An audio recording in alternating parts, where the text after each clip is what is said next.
Sir. हाँ बोल। Complaint register करनी है। कैसा कंप्लेंट? मर्डर। किसका मर्डर हुआ है? हुआ नहीं सर, होने वाला है। किसका मर्डर होने वाला है? मेरा। तुमको कौन मारने वाला है? वो ढूंढना आपका काम है ना सर। तुम सच बोल रहे हो? यही मेरी नियति है।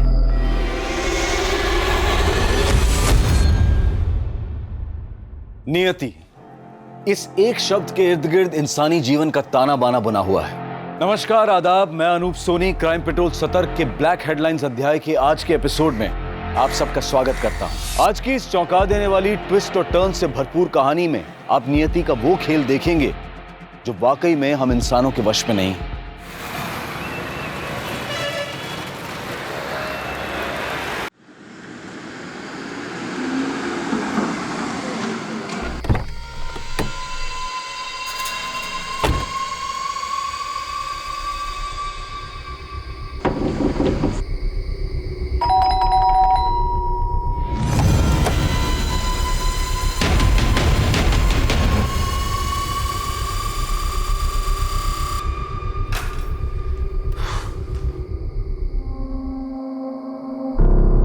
Thank you Reema. रीमा, चलो जाओ अपने कमरे में। जी भैया।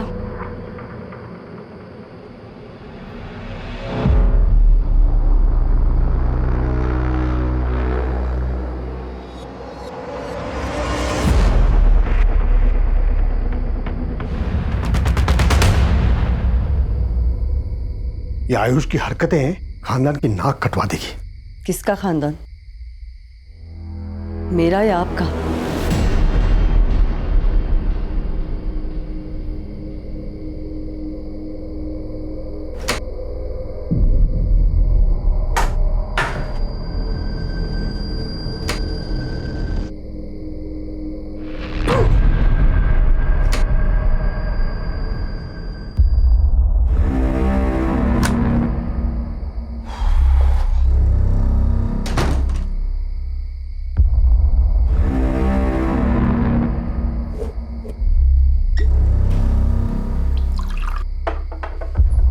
अरे रीमा, बर्फ लाओगी?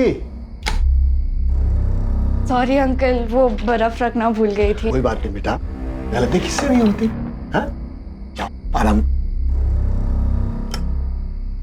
तुझे तो बुखार है, चल दवाई देता हूँ, कल सुबह तक ठीक हो जाएगी। हाँ, चल चल चल चल।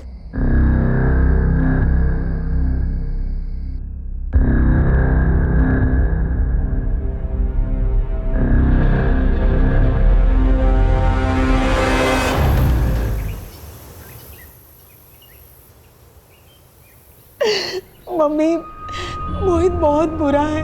मैंने उस पर कितना भरोसा किया था। उसके कहने पर उसके साथ घर छोड़ के भाग गई, उससे शादी की। मैंने बहुत बड़ी गलती कर दी मम्मी। काश मैंने आपकी बात मान ली होती। अब मैं उसके पास कभी वापस नहीं जाऊंगी। नन्नी, ये क्या है नन्नी? हमारा थोड़ा झगड़ा क्या हो गया, तुम घर छोड़कर चली आई। चलो कोई बात नहीं, घर चलो। नहीं, मैं कह रहा हूं ना, घर चलो। नहीं आऊंगी मैं कह रहा हूं। हाथ पर लगा मेरी बहन को। वो मेरी पत्नी है, समझा तू?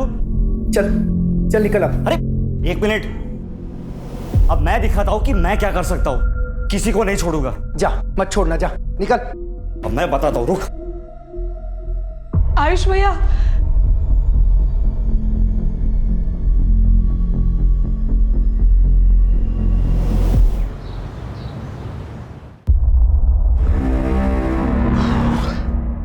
सुनिए, पेशेंट को 3 दिन अंडर ऑब्जर्वेशन रखना है।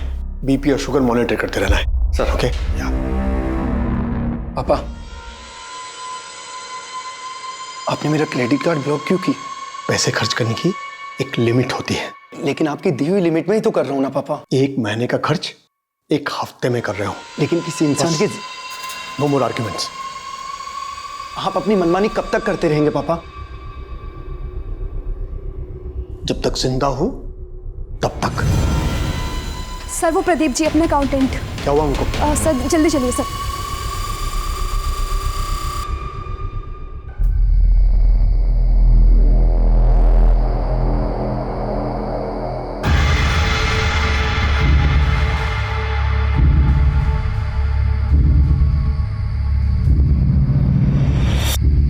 सुन, चला बैठते हैं। चल।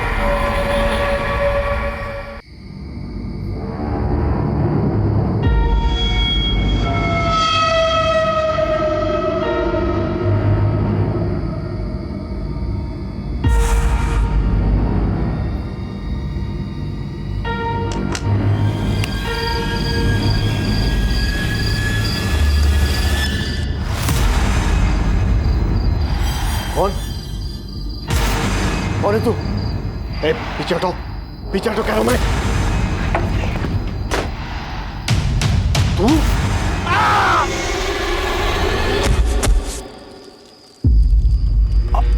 आवाज गोविंदा, कहीं कुछ आवाज हुई है? अरे कोई आवाज वाज नहीं है, तुझे चढ़ गई है। चुपचाप दारू का मजा ले। अरे इतनी भी नहीं चढ़ी है। हो गया, मैं देख के आता हूँ।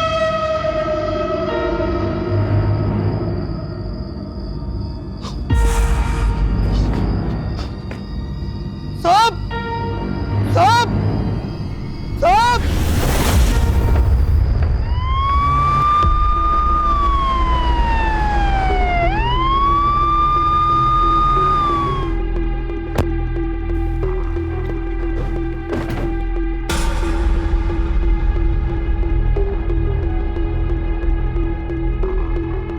सर, ये तो डॉक्टर सुजीत है, हमारे प्रदेश के बहुत बड़े सर्जन हैं। इंदौर में खुद का हॉस्पिटल भी है सर। इनके परिवार में कोई? सर मैं राकेश, सर मैंने ही आपको फ़ोन किया था। सर अंदर।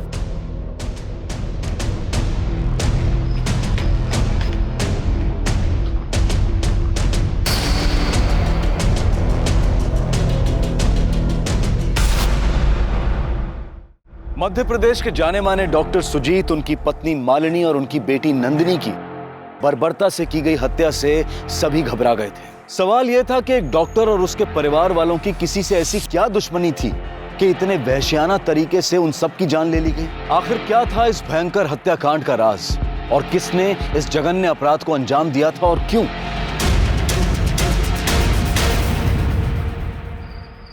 घर में और कौन कौन है? सर मैं रहता हूँ और सुजीत अंकल का बेटा आयुष। कहाँ पे वो? सर वो कहीं बाहर गया हुआ है, मैंने फ़ोन किया पर लग नहीं रहा है। कोई और नंबर है? उनकी गर्लफ्रेंड संचिता का।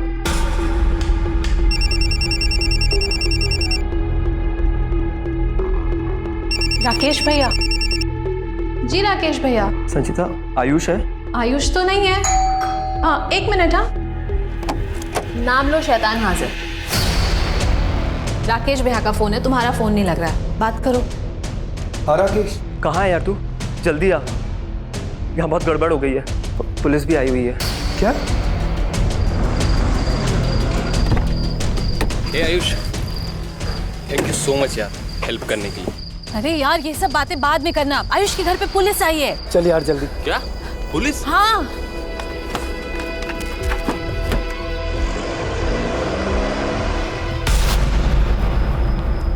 डॉक्टर सुजीत की देर चाबी मिली है।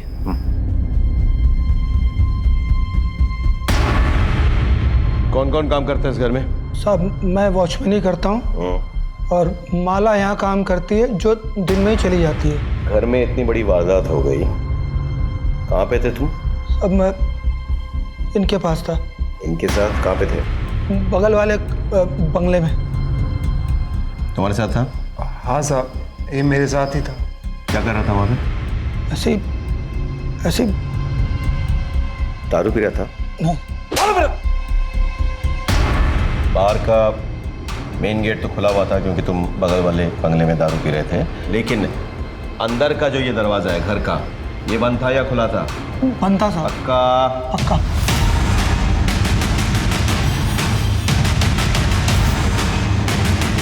चाबी किसके पास रहती है?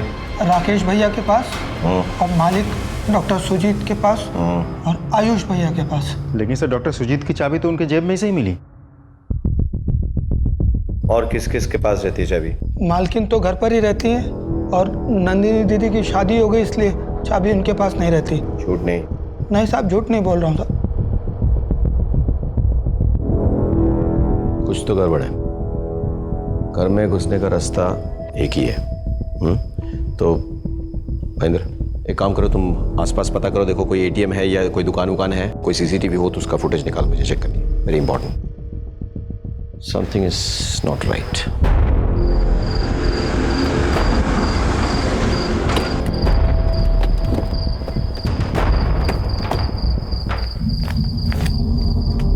पापा, पापा, आयुष, माँ, नंदनी,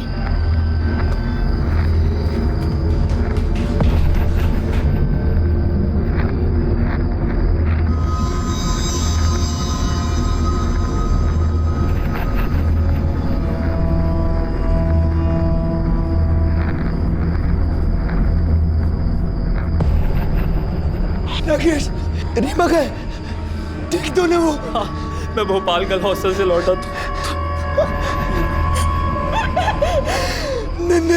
ऊपर तिजोरी खाली पड़ी है। Ayush, Ayush, I am sorry, तुम्हें मेरे साथ आना पड़ेगा।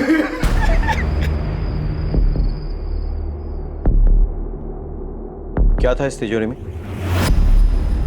सर, हमारे पुश्तैनी गहने और यही कुछ घर खर्च के पैसे। कितने? 5-10 हज़ार रुपए। पापा उससे ज्यादा रखते भी नहीं थे। इन गहनों के कोई फोटोग्राफ्स हैं? नहीं सर, ये गहने तो माने बहुत साल पहले ही पहनना छोड़ दिया था। हाँ ठीक है, लेकिन कोई पुराना फोटोग्राफ जब आपके माँ ने गहने पहने हुए हो, मतलब जैसे शादी की फोटोग्राफ्स होते हैं। हाँ, एल्बम में शायद मिल जाए। Good good.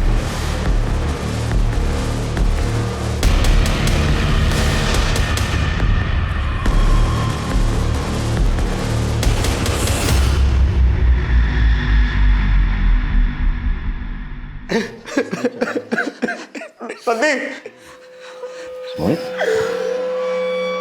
तुम यहाँ क्यों आए? अगर तुम हमारे घर होती तो आज ये सब नहीं होता Nandi. Excuse me, don't touch the body, please don't touch the body.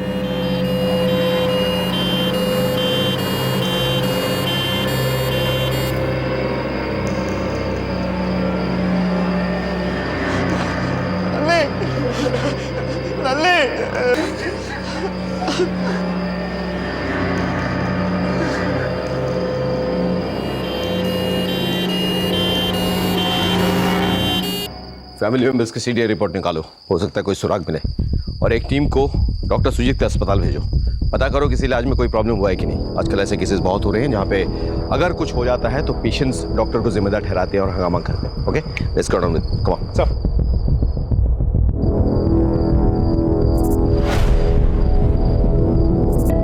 Hello, एक शॉप का एड्रेस भेज रहा हूँ। आज शाम 7 बजे से लेकर के अभी तक की उसकी सीसीटीवी फुटेज चाहिए। इंदौर के जाने माने डॉक्टर सुजीत, उनकी पत्नी मालिनी और उनकी बेटी नंदिनी की किसी ने बेरहम तरीके से हत्या कर दी थी। इस अप्रत्याशित घटना ने पूरे शहर को दहशत में डाल दिया था। कौन था इस निर्मम हत्या के पीछे और क्या था उसका मकसद?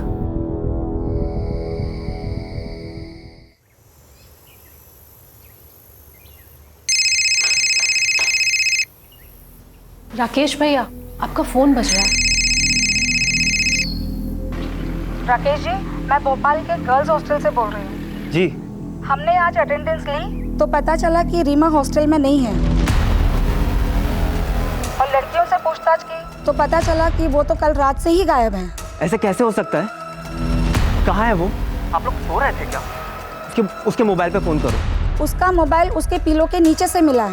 मैंने लोकल पुलिस को इन्फॉर्म कर दिया है। अगर रीमा को कुछ हुआ ना तो मैं आप लोगों को छोड़ूंगा नहीं।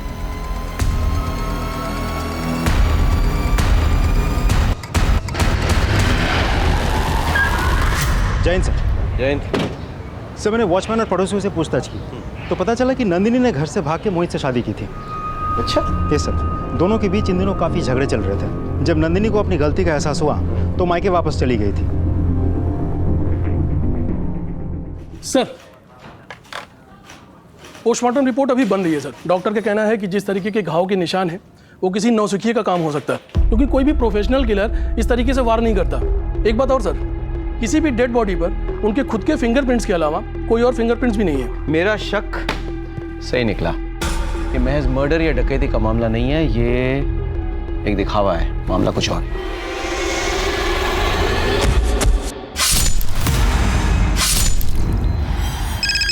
Excuse me sir. Hello sir, एक इन्फॉर्मेशन देनी है। एक मिनट, बोलो। सर, राकेश की बहन रीमा अपने गर्ल्स हॉस्टल से गायब है। राकेश से बात की? सर, कोशिश की मैंने, और वो खुद परेशान है, किसी से बात नहीं कर रहा। ठीक है, हम आते हैं। चलो लेट्स गो बॉयज।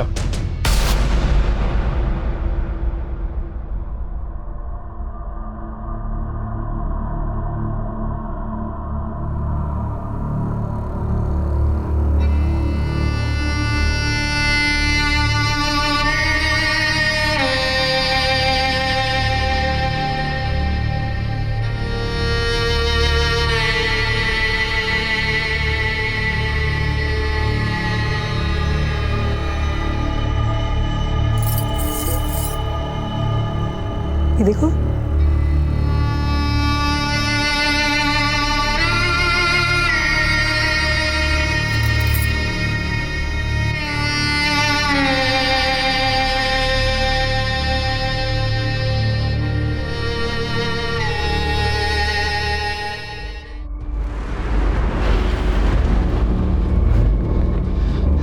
सर, अच्छा हुआ आप आ गए सर। सर, मेरी बहन खो गई है भोपाल गर्ल हॉस्टल से। क्या नाम है तुम्हारी बहन का? रीमा। एक काम करो, रीमा का फोटो ले लो और तमाम पुलिस स्टेशन में कांटेक्ट करो, और भोपाल पुलिस से भी कांटेक्ट करो और खबरियों से बात कर लो। हाँ,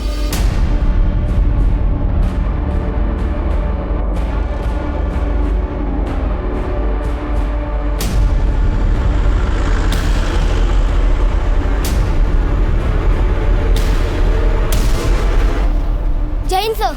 जैन बेटा। आप पुलिस इंस्पेक्टर हो ना? सो तो हूँ। ये चिट्ठी है। चिट्ठी किसने दी?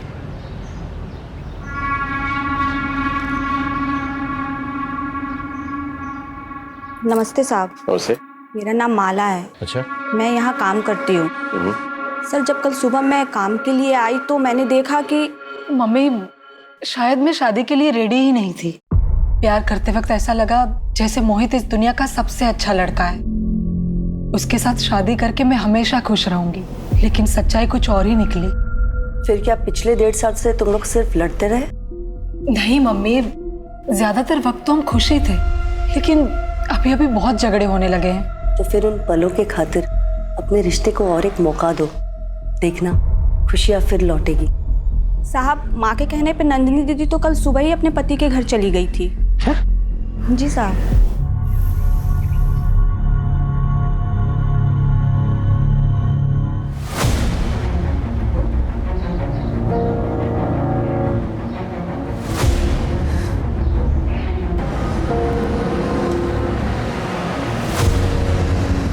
एक्सक्यूज मी, आप मुझे लिफ्ट दे सकते हैं? आइए बेटी।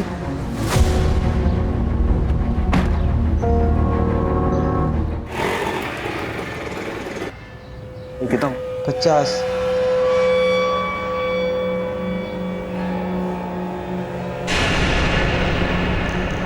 सर, आप यहाँ?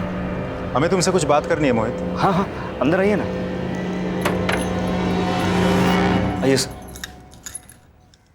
अरे सर, वो कल रात को मैं आके लगता। अब आइए ना, बैठिए ना सर। वैसे भी सर, मैं आपके पास कल रात को आने ही वाला था।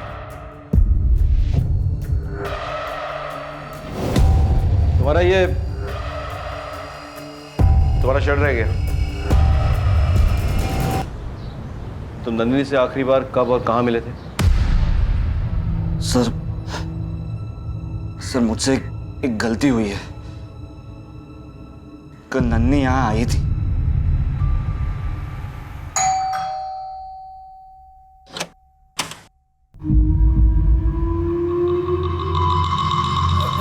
नंदिनी, तुम यहाँ? क्यों? मेरा घर है, मेरा पति है, आऊंगी नहीं क्या? अरे आ सकती हूँ, पर मैं क्या कह रहा था कि आओ ना, बैठकर बात करते। पहले तुम ये बताओ कि तुम बिना शर्ट के क्यों घूम रहे हो? कितनी ठंड बढ़ गई है तुम्हें पता है? बीमार पड़ना है क्या? अच्छा चलो, मैं सामान रख के आती हूँ। अरे तुम थक गए होगी, आओ बैठते। तुम इतना अजीब बिहेव क्यों कर रहे हो मोहित? और मुझे अपनी बेडरूम में जाने से क्यों रोक रहे हो? मैं सामान रख के आ रही हूँ ना। नंदी, मेरी बात सुनो। नंदी, नंदी।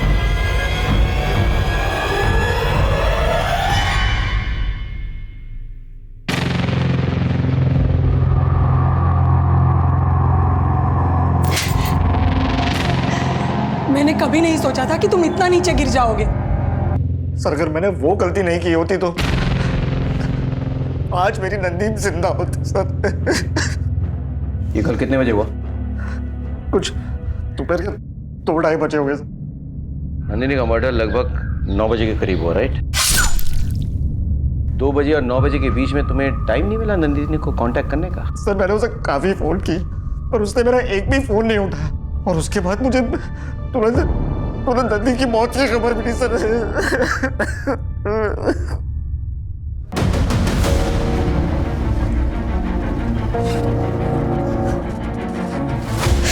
आप ठीक तो है ना? हाँ।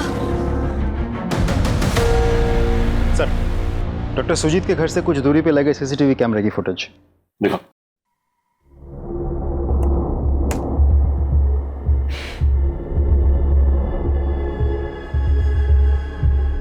इससे कुछ पता नहीं चल रहा है। ये तो ऑटो रिक्शा में लोग आते जाते देख रहे हैं बस। इस केस के तमाम पहलू अनक्लियर हैं। एक काम करते हैं कि इसकी एक एक कड़ी को जोड़ते हैं। अब तक हमें क्या पता है? पोस्टमार्टम रिपोर्ट के मुताबिक ये मर्डर किसी अनप्रोफेशनल यानी एमेचर ने किया है। मर्डर के दिन घर का वॉचमैन बगल वाले बंगले के वॉचमैन के साथ दारू पी रहा था। घर का दरवाजा खुला हुआ था, लेकिन जबरदस्ती घुसने की कोई निशानी नहीं। तिजोरी खुली पड़ी थी, गहने गायब। किसी ने इसे डकैती और मर्डर का रूप देने की कोशिश की, लेकिन तमाम सर्कमस्टेंशियल एविडेंस यही कहती हैं कि ये गलत है। अच्छा, डॉक्टर और उसके फैमिली की किसी के साथ कोई जाती दुश्मनी थी? नहीं सर। हॉस्पिटल में किसी के साथ कभी कोई लड़ाई हुई हो? सर, हमने हॉस्पिटल में जाके पूछताछ की तो डॉक्टर सुजीत सर को लोग भगवान की तरह पूछते थे और सर से कभी कोई गलती नहीं हुई, ना ही डायग्नोसिस में और ना ही ऑपरेशन में। 100% रिकॉर्ड था उनका। डॉक्टर सुजीत अपने स्टाफ को बहुत मानते थे, इनफैक्ट अपनी फैमिली की तरह मानते थे। सर, हॉस्पिटल के सारे स्टाफ तो डॉक्टर सुजीत की बहुत तारीफ कर रहे थे। सर, सीडीआर रिपोर्ट आ गई सर। रिपोर्ट के मुताबिक जिस वक्त ये घटना हुई उस वक्त मोहित अपने घर पर था और आयुष का मोबाइल स्विच ऑफ था सर, और राकेश ठीक उसी वक्त घर पर आया था। टाइम में सर थोड़ा आगे पीछे है। आयुष का मोबाइल स्विच ऑफ होना कोई इत्तेफाक नहीं हो सकता। एक काम करो, राकेश और आयुष पे नजर रखो। उनकी बहन रीमा का कुछ पता चला? सर, अभी तक तो नहीं।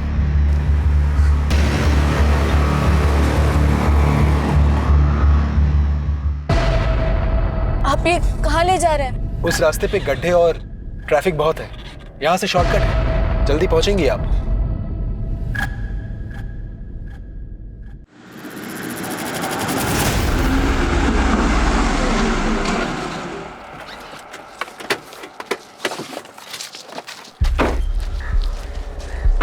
चलो अंदर चल के थोड़ा आराम करते हैं, फिर चले जाएंगे। मुझे लेट हो रहा है। ज्यादा टाइम नहीं लगेगा, तुरंत निकल जाएंगे। मैं यही ठीक हूँ। अरे चलो ना, ऐसा नहीं होता है ना। चलो नहीं, चलो बोला ना, समझा नहीं तुम्हें? हाँ,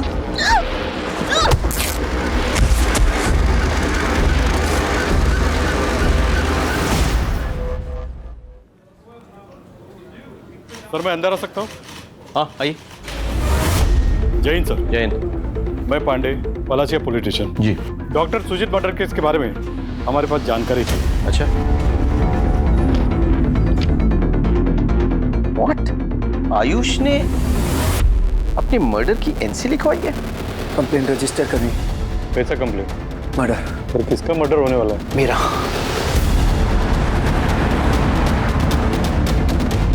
आयुष। जी सर। तुमने पलासिया थाने में एनसी करवाई थी, तो तुम्हारी जान को खतरा है। किससे खतरा है तुम्हें?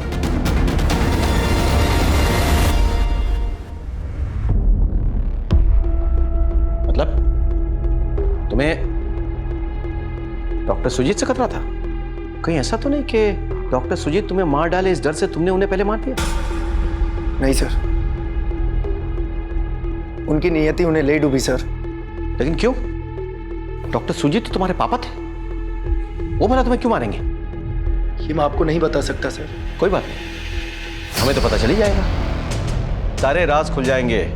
मौत का राज, कहने की चोरी, सारे मुखौटे खुल जाएंगे, सच्चाई अपने आप बाहर आ जाएगी। बिल्कुल, मैं भी यही चाहता हूं। लेकिन जब सच्चाई हमारे हाथों लगेगी तब तुम्हारा क्या होगा?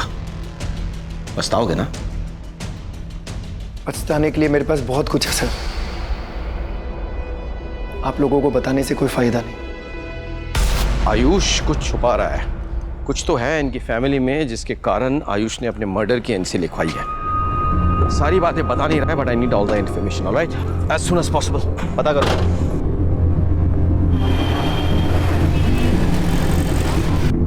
राकेश भैया, राकेश भैया, आयुष भैया। क्या हुआ तुम्हें? तुम्हारी वजह से घर में सब लोग कितना टेंशन में थे। सब ठीक तो है ना? आयुष, ये देखो।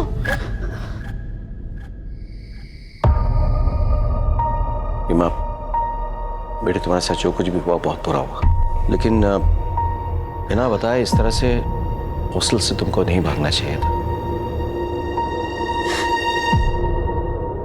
टीवी पर खबर देखी तो पता चला कि अपने घर में 3 मर्डर हुए। मुझे कुछ समझ में नहीं आ रहा था मैं क्या करूं। बहुत घबरा गई थी। हॉस्टल वालों को पूछती तो जब तक राकेश भैया लेने नहीं आते तब तक वो मुझे नहीं निकलने देते। इसलिए मैं किसी को बिना बताए चला गया। बेटे तो सब ठीक हो जाएगा। हम लोग हैं, will take care of you, ठीक है? डरो मत। बेटे तुम्हारे भैया कहाँ पे हैं? वो सुजीत अपने आप को डॉक्टर कहलाता था। साले की इतनी सेवा की, क्या दिया उसने मुझे? हाँ, साला आश्रित बना के एहसान जताता रहा और अपने इशारों पे नचाता रहा। ये करो, वो करो, ऐसा करो, वैसा करो। अबे उसने तुझे और तेरी बहन को पाल पोस के इतना बड़ा किया है। आज ही उनका दाह संस्कार हुआ है तो उन्हीं के पैसों के पी के उन्हीं को गाली दे रहा है। अच्छा हुआ मर गया साला। और तू अपना मुंह बंद रखा कर। तेरे को पैसे चाहिए ना? ये ले, तेरा ये भी ले। खुश? अब दोबारा कभी मुझे रोकना नहीं और टोकना नहीं, समझा?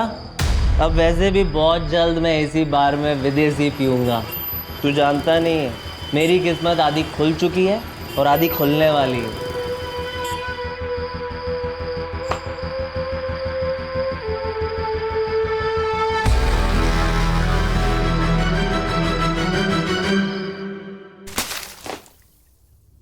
नशा उतरा?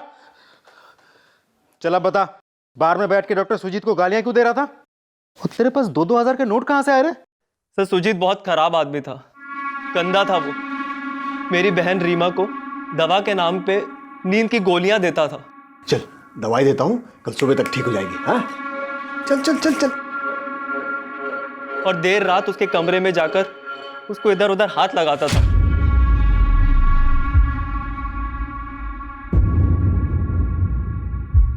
सुजीत!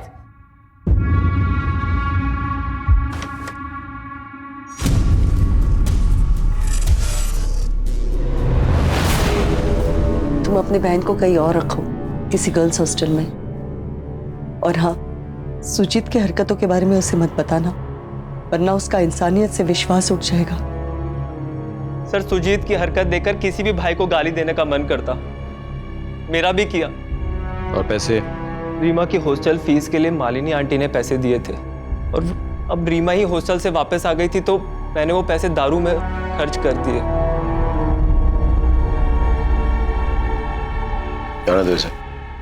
चरित्र किसी भी गुनाह के पीछे सबसे ज्यादा अहम होता है उसमें शामिल लोगों का चरित्र। और डॉक्टर सुजीत के चरित्र पर हुए पर्दाफाश ने तो जैसे पुलिस को भी सख्ते में ला दिया था। एक एक करके इस केस में शामिल सभी लोगों के असली रंग पुलिस के सामने आ रहे थे।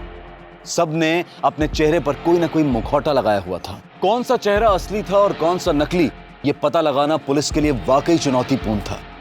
हर किसी के अपने अपने मकसद थे। कौन सच बोल रहा था और कौन झूठ, इसका पता लगाकर असली मुजरिमों तक पहुंचने का पुलिस का प्रयास जारी था।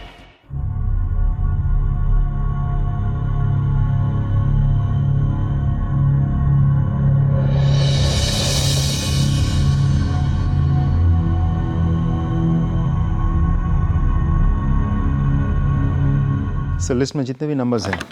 सर, डॉक्टर सुजीत के हॉस्पिटल से उनके अकाउंटेंट का फोन आया था। वो आपसे कुछ अर्जेंट बात करना चाहते हैं सर।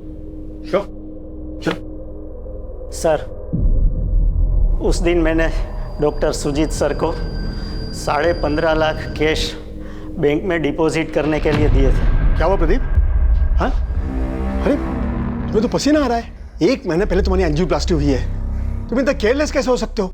जरूर तुम्हारा बीपी बढ़ गया होगा। सिस्टर, मैं एडमिशन करने की तैयारी करो और जो दवाई लिख के दूंगा वो इन्हें देना है। 3 दिन तक कोई काम नहीं करनी है। सर, पहले मैं बैंक में कैश डिपॉजिट करके आऊँ। बहुत बड़ी अमाउंट है सर, 15.5 लाख। फिर आके मैं एडमिट हो जाऊंगा। बैंक में कैश ही डिपॉजिट करनी है ना, तो मैं कर दूंगा घर जाते वक्त। चलो, तुम चलो मेरे साथ। मुझे हार्ट प्रॉब्लम है, इसलिए किसी ने मुझे बताया नहीं कि सुजीत सर और उनकी फैमिली का मर्डर हो गया है। लेकिन जब मुझे पता चला तो मैंने सबसे पहले बैंक अकाउंट चेक करवाया, लेकिन बैंक के स्टेटमेंट के मुताबिक उसमें वो 15.5 लाख नहीं है।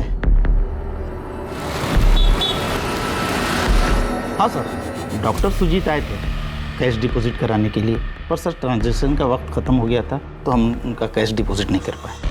कितना कैश डिपॉजिट करने आए थे वो? सर उन्होंने कुछ बताया नहीं कितना कैश था। कोई था उनके साथ या अकेले आए थे? सर वो अकेले ही आए थे, कोई भी साथ में नहीं था। जिस दिन डॉक्टर सुजीत की हत्या हुई थी उस दिन वो 15.5 लाख रुपए लेकर घर आए थे। कहाँ है वो पैसे? 15.5 लाख? सर पापा इतने पैसे घर में कभी रखते ही नहीं थे। मैंने पूछा कहाँ है वो 15.5 लाख रुपए? सर मैं सच बता रहा हूँ, मुझे कुछ नहीं पता। अगर तुमसे कोई गलती हुई हो तो हमें बता दो, डरने की बात नहीं है, हम तुम्हारी मदद करेंगे। बताओ। लेकिन सर आप कौन से 15.5 लाख की बात कर रहे हैं? मुझे पता ही नहीं। मैं वही 15.5 लाख की बात कर रहा हूँ जो डॉक्टर सुजीत अस्पताल से निकालकर बैंक में डिपॉजिट करने गए थे और उसके बाद उसे घर लेके आए थे। सर, एक ज्वेलर आया है, चोरी हुई गहने की जो फोटोज हमने भेजी थी उसके बारे में कुछ कहना चाहता है। बुलाओ उसे। सर अभी एक आदमी दुकान पर आया था, आपने जैसी पिक्चर भेजी थी वैसे ही पुराने गहने बेचने आया था जी। मैंने कहा कि पैसों की व्यवस्था करने के लिए थोड़ा समय दे दो। Very good. अब एक काम कीजिए, उससे कहिए कि आपको वो दुकान के पीछे मिले। जी। उसे कहना कि दुकान के अंदर सीसीटीवी कैमरा है। हाँ? और बिना कागजात की खरीदारी करेगा तो फंस जाएगा। जिस ज्वेलरी शॉप की तलाश में पुलिस लगी हुई थी, आखिरकार पुलिस को वो लीड मिल ही गई, जिससे वो ज्वेलरी भी मिली और वो चोर भी।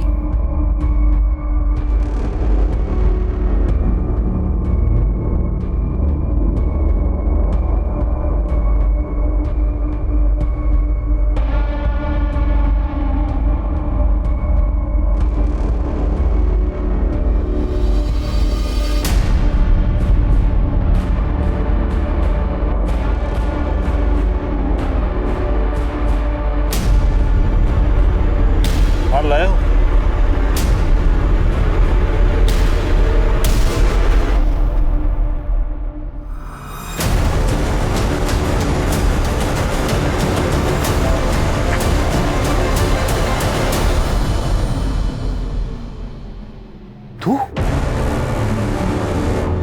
तूने गहने और उसके साथ कैश भी चुराया, और सिर्फ चुराया नहीं, तूने उस घर के 3 मेंबर को मार डाला जिन्होंने तुझे और तेरी बहन को आसरा दिया था।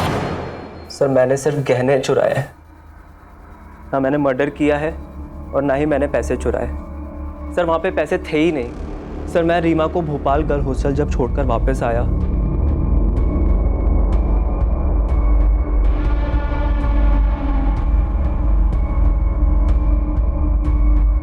फिर मैं सुजीत अंकल के कमरे में गया।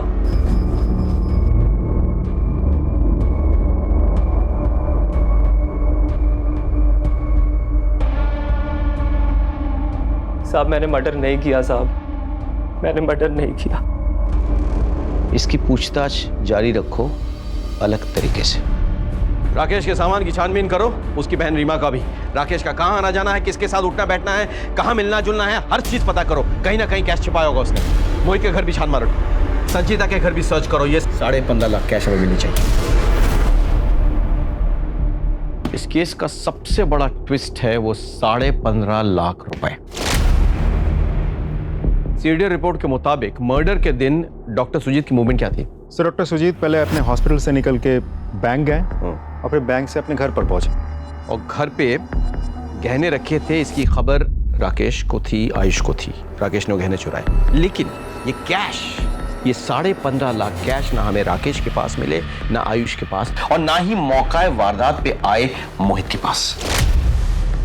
एक काम कर महेंद्र, अस्पताल और बैंक के सीसीटीवी फुटेज निकालो, मुझे चेक करना है। सर, आपका शक सही निकला। डॉक्टर सुजीत की फैमिली में वाकई बहुत राज छुपे हैं। एक्चुअली इनकी फैमिली का एक राज है सर। कैसा राज?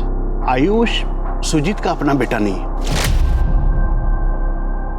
वो मालिनी की नाजायज औलाद है। सुजीत मालिनी के पिता के हॉस्पिटल में जूनियर डॉक्टर था। मालिनी अपने प्रेमी से प्रेग्नेंट हो गई, प्रेमी भाग गया। इज्जत बचाने के लिए मालिनी के पिता ने मालिनी की शादी सुजीत से कर दी। सुजीत ने भी प्रॉपर्टी के लालच में मालिनी से शादी कर ली। सुजीत मालिनी को खुश रखने की कोशिश करता था, पर वो सब दिखावा था। वो तो मालिनी के पैसे लेकर अय्याशी में उड़ा दिया करता था, इसलिए उन्होंने विल बनाने की बात की। मैंने ही विल बनाई थी। विल के अनुसार 25 साल पूरा होते ही आयुष पूरी प्रॉपर्टी का मालिक बन जाएगा। कुछ समय के बाद मेरे पिता के दोस्त इस दुनिया को छोड़ गए। सुजीत को विल का पता चला और तब से उसकी आंखों में आयुष और मालिनी खटकने लग गए। मुझे पता था सर कि आपको पता लग ही जाएगा, लेकिन सच तो यह है कि मेरे बाप ने मेरी मां को इतना टॉर्चर किया था कि मेरी मां एक अलग ही जोन में चली गई। वो इतनी गुमसुम रहने लगी थी, कभी किसी से बात ही नहीं करती थी। पूरी दौलत हथियाने में सबसे बड़ी रुकावट सिर्फ और सिर्फ मैं ही था। कहानी इंटरेस्टिंग है, लेकिन इससे तुम बेगुनाह साबित नहीं हो जाते, बल्कि और बड़े सस्पेक्ट बन जाते हो। तुमने डॉक्टर सुजीत को मार डाला, मालिनी और नंदिनी ने वो देख लिया, यानी कि वे विटनेस बन गए। मजबूरन तुमने उन विटनेसेस को खत्म कर डाला, है ना?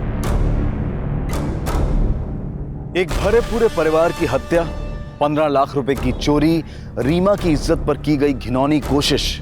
ऐसा लग रहा था जैसे पुलिस एक साथ कई केसेस सॉल्व कर रही थी। इन सब की कड़ी एक दूसरे से बड़े ही पेचीदा तरीके से जुड़ी हुई थी। पर अब सवाल यह था कि क्या पुलिस इस गुत्थी को सुलझा पाएगी?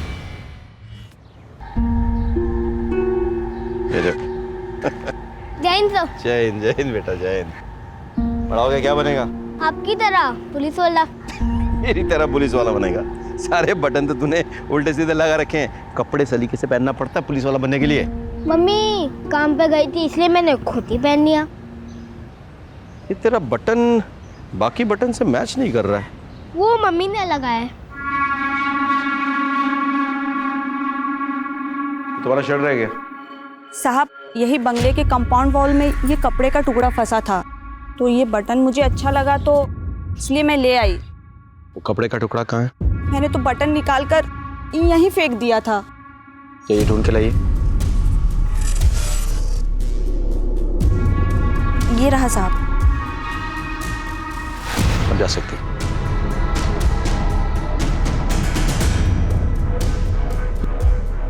सर, ये शर्ट का टुकड़ा मेरा नहीं है। फोरेंसिक के रिपोर्ट से साबित हो जाएगा ये टुकड़ा तेरे शर्ट का ही है। बोल डाल, सच बोल। सर, मैंने सोचा कि मायके जाकर उसके साथ एक बार बात करता हूँ, उसे फिर से घर लाता हूँ। बस उस रात को मैं उसके घर गया था। नन्नी, नन्नी, ये नन्नी,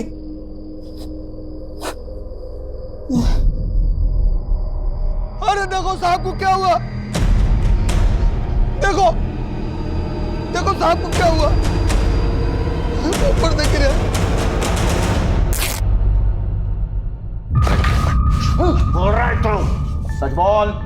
तू अपने पत्नी को वहां से जबरदस्ती लेके जाना चाहता था। तेरे ससुर ने तुझे रोकने की कोशिश की तो तूने उसे धक्का दिया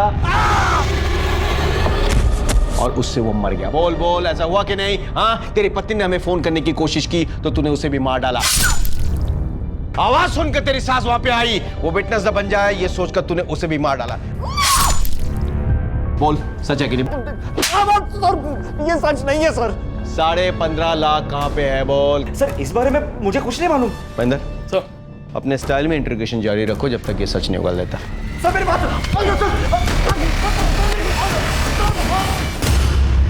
सर, बैंक और हॉस्पिटल दोनों जगह की सीसीटीवी फुटेज आ गए सर। सर, ये बैंक का फुटेज है।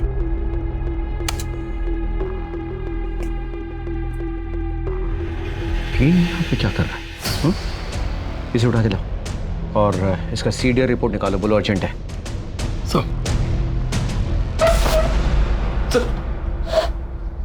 सर मुझे यहाँ क्यों लाया? मैंने क्या किया? तूने क्या किया? तूने पैसे चुराए। कौन से पैसे? 15.5 लाख रुपए जो तूने डॉक्टर सुजीत से चुराए। कहाँ पे है वो पैसे? सर मुझे नहीं पता। नहीं चुराए? हाँ? तू जानता था डॉक्टर सुजीत 15.5 लाख रुपए कैश लेकर बैंक गए हैं, पता था कि नहीं? नहीं सर। महेंद्र इसे क्लिप दिखाओ जरा।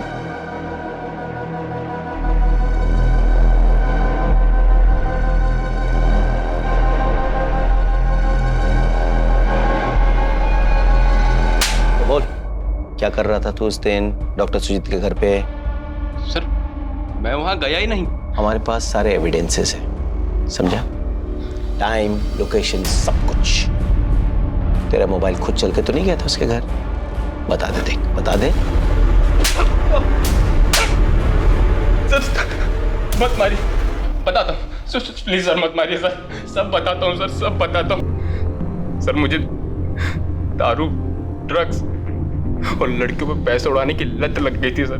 मुझ पे बहुत सारा लोन चढ़ गया था और जिन लोगों से लोन लिया था वो जान के दुश्मन बन गए थे। आए दिन जान से मारने की धमकी देते थे। सर मैं बहुत परेशान हो गया था, क्या करूँ कुछ समझ नहीं आ रहा था। अचानक सुजीत अंकल के पास इतना सारा कैश देख के लगा कि अगर ये पैसे मुझे मिल जाए तो अपनी जान बच सकती। मैंने आयुष को कई बार देखा था, वो अपने घर की चाबी अपनी कार की चाबी के साथ एक ही की चेन में रखता है सर। मैंने प्लान बनाया, मैं किसी तरह आयुष की कार ले गया, सुनसान जगह सर कार पार्क की और मैंने एक चाकू खरीदा। मंकी कैप पहन के मैं सुजीत अंकल के घर में घुसा सर, चाबी से दरवाजा खोला और धीमे पांव रूम में रखे। सर जैसे ही मैं लॉकर के पास पहुंचा, इत्तेफाक से सुजीत अंकल भी वहीं थे। पीछे हटो कह रहा हूं मैं।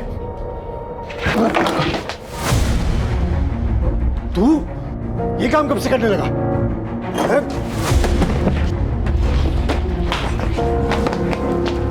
उन्होंने मेरा चेहरा देख लिया सर। अब अगर उन्हें नहीं मारता मैं तो वो सबको मेरा नाम बता देते। बचाओ! बचाओ!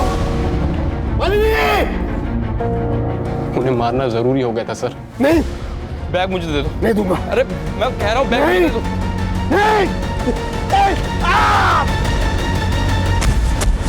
मैं फटाफट पैसे लेके भागने की कोशिश कर ही रहा था कि नंदिनी और मालिनी आंटी ने मुझे देख लिया।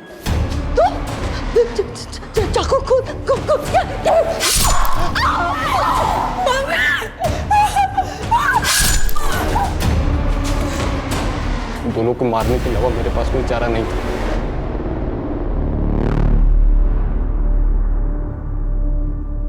जीवन के बुनियादी रिश्तों को दांव पर लगाने वाले इस उलझे हुए केस को पुलिस ने अपनी मेहनत और सूझबूझ से सुलझा दिया। असली अपराधी को सबूतों के साथ अदालत में पेश किया और उन्हें कानून से सख्त सजा दिलवाई। इन सब का नतीजा देखकर तो एक ही बात मन में आती है कि काश इन लोगों ने थोड़ी सतर्कता दिखाई होती। काश डॉक्टर सुजीत और आयुष ने अभिषेक के पैसों के लालच को समझा होता। काश नंदिनी लव मैरिज को सुलझे हुए ढंग से हैंडल करती। काश रीमा सुजीत के मन में छिपे हुए पाप को जान पाती। काश आयुष अपनी मां को अत्याचारी बाप से अलग करता और काश अभिषेक अपने लालच पर कंट्रोल रखता तो आज डॉक्टर सुजीत, मालिनी, नंदिनी जिंदा होते। ये लोग तो सतर्क नहीं रहे, लेकिन आप और हम सतर्क रहकर आने वाले खतरे से अवश्य बच सकते हैं। अब मैं अनूप सोनी आपसे विदा लेता हूं। आपसे फिर मुलाकात होगी क्राइम पेट्रोल सतर्क के ब्लैक हेडलाइंस अध्याय में एक और नए केस के साथ। और याद रखें, क्राइम और आपके बीच में सिर्फ इतना फर्क है कि आप कितने सतर्क हैं। सतर्क रहें, सुरक्षित रहें। जय हिंद।